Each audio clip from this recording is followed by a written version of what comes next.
Olá, boa noite. Começa agora o Jornal da Justiça desta quinta-feira, 7 de julho.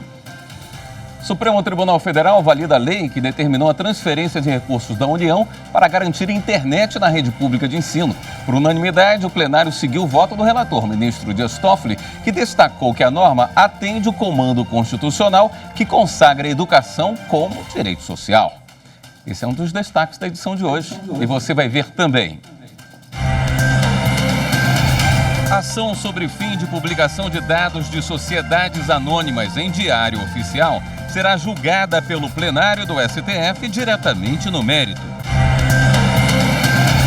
Tribunal de Justiça do Amazonas envia inquérito que apura a execução do indigenista Bruno Pereira e do jornalista Dom Philips para a Justiça Federal. E ainda, Conselho Nacional de Justiça cria comitê de pessoas com deficiência para analisar e formular medidas que possam melhorar o atendimento no sistema de justiça.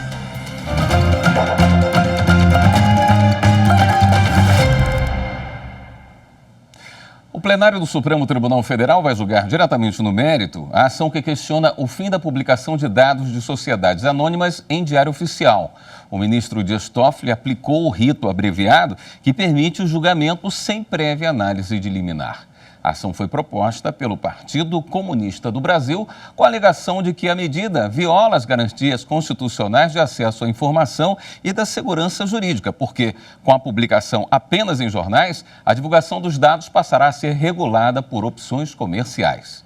O ministro Dias Toffoli deu prazo de 10 dias para que os presidentes da República, da Câmara e do Senado se manifestem e depois 5 dias para o advogado-geral da União e o procurador-geral da República.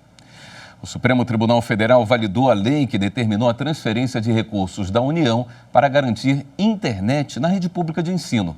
Os ministros entenderam que a legislação respeita a Constituição, já que a Carta Magna prevê a educação como direito social.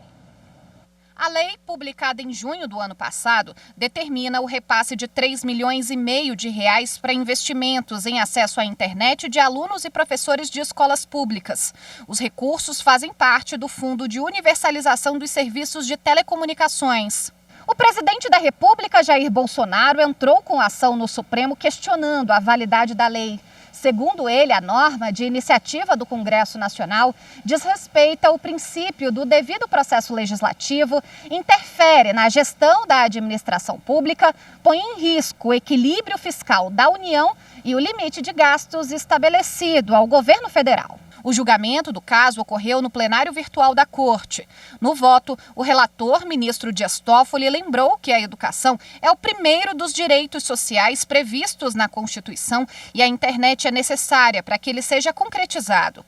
Esse fato, segundo ele, ficou mais evidente com a pandemia da Covid-19, quando o ensino remoto passou a ser adotado como forma de garantir igualdade de condições para o acesso e permanência na escola. Todos os ministros da Corte acompanharam o entendimento do relator.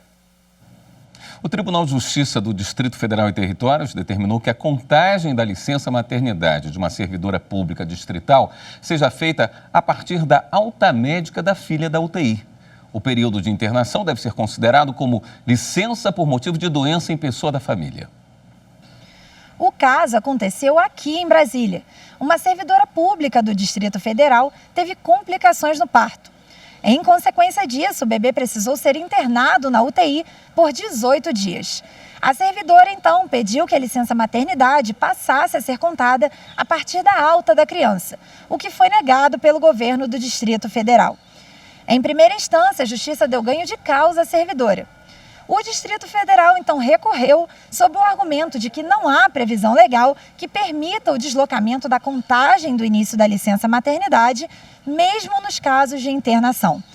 Mas a terceira turma recursal do TJDFT entendeu que o início da contagem do prazo da licença maternidade para mãe de bebê prematuro, que permanece internada após o parto, deve ser a partir da alta hospitalar do recém-nascido e que o prazo em que ele estiver internado seja contado como licença por motivo de doença em pessoa da família.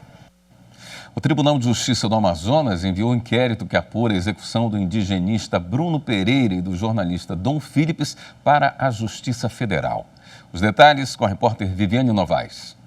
A juíza Jacinta Silva dos Santos, de Atalaia do Norte, tomou a decisão com base no relatório das investigações da Polícia Federal e Civil, que faz parte do inquérito. De acordo com esse relatório, a motivação do crime tem relação direta com direitos indígenas, que são de competência da Justiça Federal. O Ministério Público do Amazonas já tinha pedido que o caso fosse enviado para lá. O indigenista Bruno Pereira e o jornalista inglês Don Phillips foram assassinados há um mês na reserva indígena Vale do Javari. Amarildo de Oliveira, Jefferson Lima e Ozenei de Oliveira estão presos pelo crime. A Polícia Federal e a Polícia Civil do Amazonas pediram que a prisão temporária dos três seja convertida em preventiva. Agora, esse pedido deve ser analisado pela Justiça Federal. O Conselho Nacional de Justiça criou o Comitê de Pessoas com Deficiência para analisar e formular medidas que possam melhorar o atendimento no sistema de justiça. O objetivo é garantir que a autonomia dessas pessoas seja preservada e estimulada. Segundo o censo 2010, o número de pessoas com deficiência é de aproximadamente 45 milhões, o que representa 25% da população brasileira. Pensando nesse grupo, o Comitê do Conselho Nacional de Justiça pretende verificar como o sistema de justiça e os tribunais têm adaptado procedimentos em cumprimento às normas mais recentes em relação às pessoas com deficiência. O comitê vai contar com representantes do sistema de justiça, do executivo e da sociedade. O grupo pretende também tratar da curatela, instrumento jurídico para pessoas com algum grau de comprometimento cognitivo que necessitam de um curador. Nessa questão, a intenção é garantir que a vontade da pessoa com deficiência seja tratada com prioridade. O comitê conta com a participação de órgãos como a Promotoria Especializada em Matéria de Idoso e da Pessoa com Deficiência da 28ª Promotoria de Justiça de Teresina, no Piauí, a Secretaria Nacional dos Direitos da Pessoa com Deficiência do Ministério da Mulher, da Família e dos Direitos Humanos e o Instituto Brasileiro de Ensino, Desenvolvimento e Pesquisa. A primeira reunião do grupo será em agosto para definir um plano de trabalho para os próximos 6 meses. A seguir, em evento nos Estados Unidos, o presidente do TSE destaca o compromisso da Justiça Eleitoral com a transparência das eleições. Voltamos em instantes. A TV Justiça representa hoje uma das principais ferramentas de educação jurídica popular da sociedade brasileira. Algumas décadas atrás, a imensa maioria das pessoas não saberia citar o nome de um único ministro do Supremo Tribunal Federal. Atualmente, a sociedade civil acompanha os casos mais emblemáticos, como o das cotas raciais, entende o conteúdo das decisões e compreende a organização da magistratura. Nesse sentido, a TV Justiça aproxima o Poder Judiciário da população e contribui para o acesso à justiça e para a cidadania.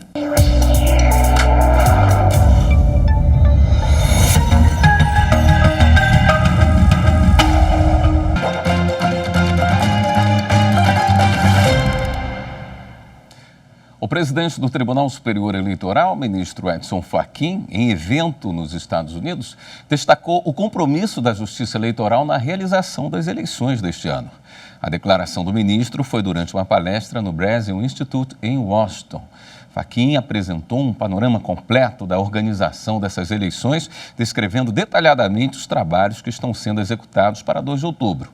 Ele falou ainda sobre as medidas tomadas pelo TSE para garantir que a eleição seja transparente e confiável, como ocorre há 90 anos e nos mais de 25 anos de urna eletrônica. Fachin abordou também os desafios que ainda podem surgir e como eles diferem das eleições anteriores, além da importância do combate à desinformação. O presidente do Superior Tribunal de Justiça, ministro Humberto Martins, indeferiu o pedido de liminar para relaxamento da prisão preventiva e trancamento da ação penal de um policial penal do Rio de Janeiro, acusado de integrar milícia. Ao vivo do STJ, o repórter Rafael Porfírio tem os detalhes dessa decisão.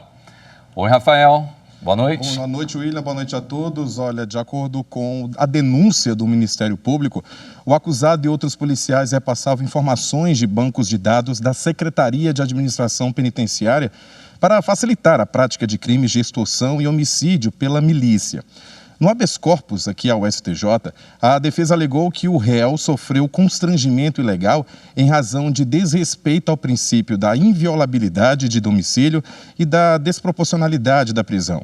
Ao negar o pedido, o presidente do STJ, ministro Humberto Martins, destacou que, de acordo com o Tribunal de Justiça do Rio de Janeiro, o ingresso da polícia na residência dos réus foi autorizado pela companheira do acusado e a ordem de prisão do policial foi devidamente fundamentada, demonstrando a necessidade social da custódia preventiva, sendo insuficiente aí a aplicação de medida cautelar diversa. O ministro entendeu que as alegações da defesa devem ser analisadas no julgamento definitivo do habeas corpus, que será feito pela 5ª turma aqui do tribunal. É com você, William. Ok, agora o Rafael Porfírio mostra uma outra decisão do STJ que confirmou acórdão do Tribunal de Justiça do Distrito Federal e dos Territórios e permitiu que uma menor receba pensão por morte da avó até completar 18 anos de idade. A menina estava sob a guarda da avó, uma servidora pública, até o falecimento dela em 2018. Nos autos, a defesa da jovem alegou que a Lei 8.213 de 1991 e a Lei 8.112 de 1990 equipararam um menor sob a guarda à condição de filho para fins previdenciários, de modo que a concessão da pensão não deveria se ater apenas ao critério da minoridade. O Distrito Federal buscava a retirada do benefício, por entender que não há previsão expressa de menor sob guarda de servidor distrital no rol de beneficiários constantes da legislação previdenciária distrital. No Superior Tribunal de Justiça, a 2ª turma negou provimento a recurso especial do Distrito Federal, sob o fundamento de que, de acordo com o Estatuto da Criança e do Adolescente, comprovada a dependência econômica do menor sob guarda, ele tem direito ao benefício de pensão por morte do mantenedor. A relatora, ministra Suzete Magalhães, ressaltou que a pensão por morte deferida judicialmente para a neta da servidora pública falecida é válida. Por isso, segundo a relatora, é razoável que o termo final do pagamento da pensão também seja extraído do ECA. Desse modo, a ministra apontou que, como não se pode aplicar o estatuto a partir da data em que a recorrente completou 18 anos, não há fundamento legal para manter o benefício da pensão temporária por morte até a idade de 21 anos.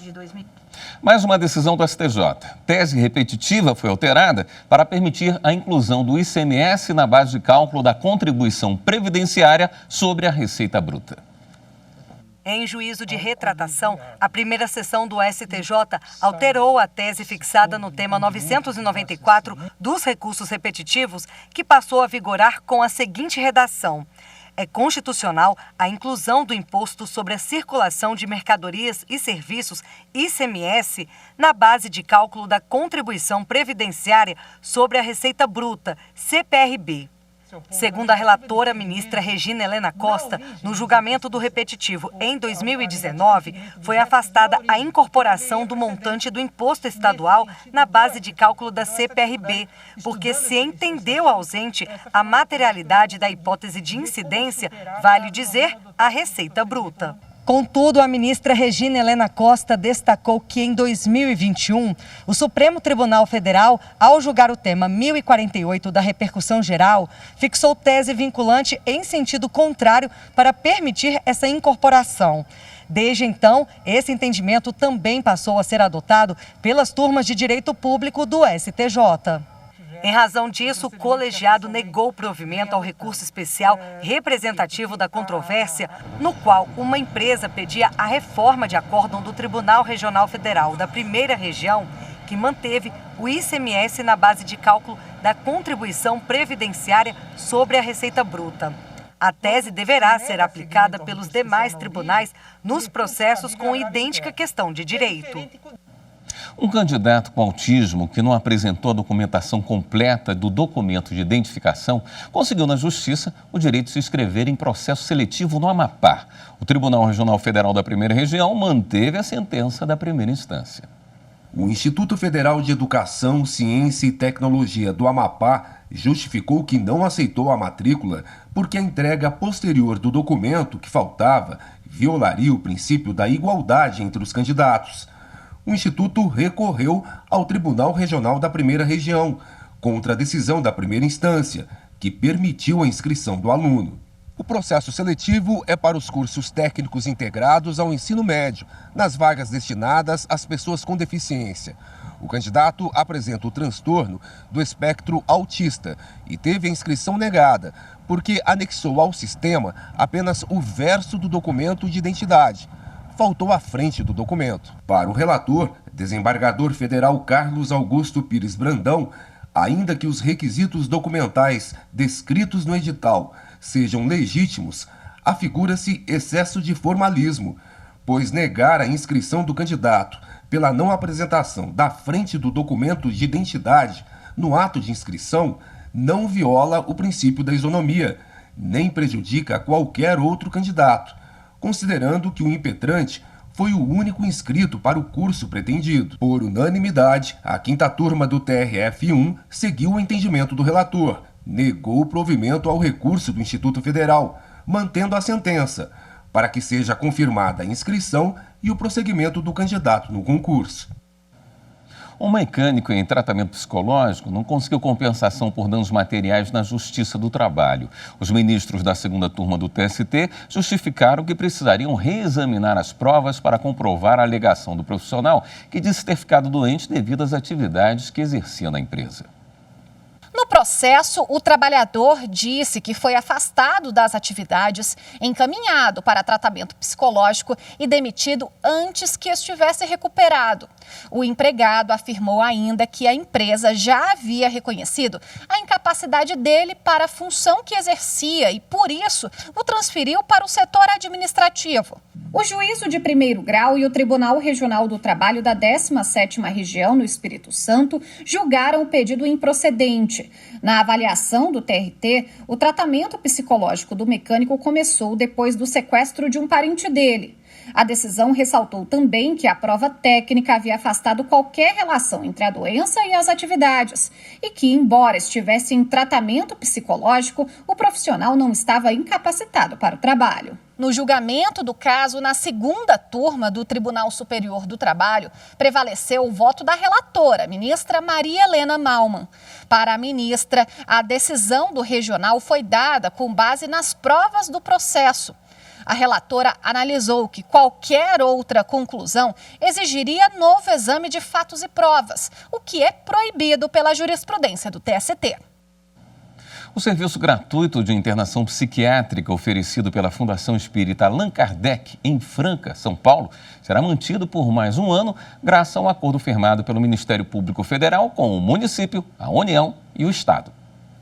Ao todo, município, União e Estado vão custear 60 leitos destinados ao tratamento em regime de internato de pessoas que sofrem com transtornos mentais ou dependência química, com o objetivo de auxiliar nos casos de crises agudas. Essas internações não poderão exceder 30 dias. O compromisso é para a continuidade do serviço e faz parte do cumprimento de sentença de uma ação civil pública proposta pelo Ministério Público Federal em 2015 e buscava, entre outras coisas, que o atendimento psiquiátrico fornecido pela Fundação continuasse sendo financiado pelo Sistema Único de Saúde. O acordo do Ministério Público encerra uma crise financeira que vinha tornando insustentável o funcionamento do hospital. No próximo bloco, a OAB comemora índice recorde de aprovação de candidatos no exame da ordem. Voltamos já.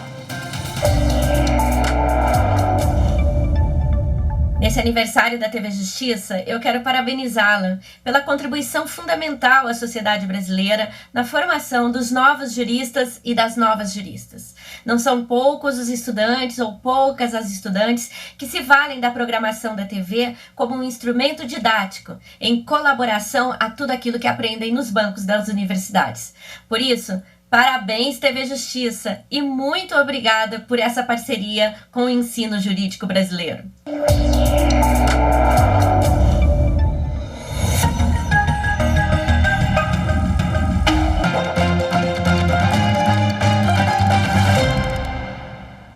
A OAB comemora um aumento histórico na aprovação para o exame da ordem. Além de requisito para o exercício da advocacia, a avaliação é considerada um filtro que ajuda a melhorar a qualidade dos cursos de direito no país. As duas fases da edição de número 33 do exame da OAB foram em outubro e dezembro do ano passado. Dos 150 mil inscritos em todo o país, 50 mil foram aprovados. É o melhor desempenho desde 2010, quando o exame passou a ser unificado. Desta vez, 31,4% dos candidatos foram aprovados. 56 pessoas conseguiram nota máxima no exame, a maioria 14 do estado de São Paulo. Por trás do resultado positivo do concurso estão alguns fatores que podem ter contribuído para esse cenário. Esse período de recolhimento, esse período pós-pandemia, esse período motivou muitos desses alunos que estavam ali aguardando a realização do sonho de passar no exame de ordem para realizar esse primeiro exame ordinário sem Covid, que foi o 33, e tivemos aí um índice de aprovação acima da média dos demais. Segundo a OAB, o Brasil tem 1.300.000 profissionais registrados na ordem. Sem o exame, o número poderia ser 4 vezes maior. Para a OAB, a avaliação é um filtro que ajuda a melhorar a qualidade dos advogados no país. A partir do exame de ordem, que é uma seleção mínima de qualidade dos profissionais que vão atender o cidadão jurisdicionado, o cidadão que recorre ao Poder Judiciário. Então, o exame de ordem é um case de sucesso no Estado brasileiro, é hoje o maior concurso jurídico do mundo. O Conselho Federal da Ordem dos Advogados do Brasil é responsável pela regulamentação da advocacia, pela aplicação do exame e também divulga o selo OAB Recomenda, com a lista dos cursos de direito que atendem aos requisitos mínimos de qualidade. Vinícius vai concluir o curso de direito no fim do ano. Ele já fez o exame da OAB no primeiro semestre e foi aprovado. A prova foi, de certa forma, complexa, mas como eu já havia me preparado muito bem antes, eu vinha fazendo cerca de 6 horas diárias de estudo, complementando com 1 hora de estudo prático, resolução de questões e afins. Mas, assim, foi uma preparação até célere, porque demorou cerca de 2 meses de preparação, durante o período de férias, inclusive. Desde menino, diz que é apaixonado pelo mundo jurídico e pela possibilidade de atuar na área pública ou privada. Está ansioso para terminar o curso de Direito. Agora, no final do ano, eu já posso dar inscrição na ordem só apresentando o certificado de aprovação e o diploma da faculdade. No Rio Grande do Sul, estudantes tiveram a oportunidade de saber de forma lúdica como funciona o sistema de justiça. Um simulado de júri envolveu alunos de uma escola do município de Canela, na Serra Gaúcha. A maioria deles já está acostumada a ver em séries e filmes policiais, mas agora tiveram a oportunidade de vivenciar esta experiência participando de um júri simulado. Esta foi a proposta feita pelo juiz de direito Vancarlo André da Primeira Vara Judicial de Canela aos alunos do ensino médio do Colégio Marista Maria Imaculada. Eles interpretaram todos os papéis que integram este tipo de julgamento: o juiz de direito, a defesa, a acusação e jurados. Foram 2 sessões realizadas no auditório da UCS, na comarca de Canela. O projeto como um todo foi passar para os alunos um conhecimento maior do judiciário. O júri simulado, ele é um encerramento desse projeto, para que houvesse um maior engajamento, um maior interesse, uma maior participação de todos numa metodologia ativa de ensino. A guerra entre a Rússia e a Ucrânia foi a pauta do júri. Os alunos do 3º ano do ensino médio receberam o tema anteriormente e se prepararam para representar os papéis no tribunal simulado. Após as sessões, o magistrado idealizador do projeto avaliou o desempenho dos estudantes. Achei positivo, vi que os alunos estudaram bastante a matéria, trouxeram bons argumentos. É importante essa questão, essa experiência, essa prática, essa vivência. A iniciativa faz parte do projeto Judiciário Vai para a Escola, criado pelo magistrado diretor do Foro da Comarca. Primeiramente, ele realizou palestra com 220 alunos de 6 turmas de ensino médio sobre a atuação dos juízes, promotores de justiça, defensores públicos e advogados. Agora a ideia é ampliar a proposta para outras escolas e comarcas. No 2º semestre nós já temos planejado para fazer uma outra escola aqui em Canela, uma escola estadual. A ideia é tornar isso aqui na comarca permanente. Todo ano nós temos, pelo menos em 2 escolas, a participação no júri simulado. E a júris, enfim, até o próprio tribunal, mostrou interesse nesse projeto e a ideia é que a gente possa expandir para outras comarcas, sim. E a gente mostra agora mais uma iniciativa do Judiciário Gaúcho, é o projeto Busca Ser. uma ferramenta que tem ajudado a unir crianças em busca de um lar e pessoas interessadas em adotar. O Busca Ser é considerado um dos projetos mais sensíveis da Coordenadoria Estadual da Infância e Juventude. O objetivo dele é qualificar e ampliar as ações de localização de pessoas que estão habilitadas à adoção e que tenham interesse e motivação na flexibilização do perfil desejado, pois esses candidatos são crianças e adolescentes que não tiveram a possibilidade de colocação pelo Cadastro Nacional de Adoção. Com esse projeto, a CIG-RS visa garantir que esses candidatos tenham direito à convivência familiar e comunitária, prevista na Constituição. É uma proposta bem interessante, porque é uma planilha que está no site da Coordenadoria da Infância. A ferramenta está localizada na página da Infância e Juventude, dentro do site do TJRS. Nela pode ser buscado o perfil desejado, selecionando a idade, o gênero e se tem irmãos ou não.